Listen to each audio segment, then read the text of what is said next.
a haven of happiness in their close-knit village. But life took a cruel turn when Nyakundi fell gravely ill and passed away. Kemunto was left in a whirlwind of grief, facing the daunting task of navigating life without her beloved husband. As the village prepared for the burial, Msi Okeo and Magero began asserting control, making decisions without Kemunto's input. They pressured her about following traditional practices and her uncertain future as a widow. The burial was a day of deep sorrow and palpable tension. Msi Okeo and Magero dominated the proceedings, sidelining Kemunto and her children.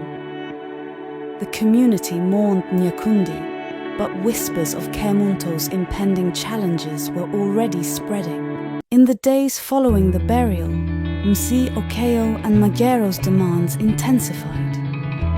They insisted Kemunto follow strict mourning rituals and hinted at her marrying Magero as per tradition. They began taking control of Nyakundi's property, leaving Kemunto and her children vulnerable. Despite the overwhelming pressure, Kemunto found strength in her children and the support of her mother-in-law, Kirubo. She sought advice from local women's groups and began to understand her legal rights. Kemunto resolved to fight for her family's future. Empowered by her newfound knowledge and community support, Kemunto challenged the oppressive traditions. She gained legal backing to secure her children's inheritance and firmly rejected the notion of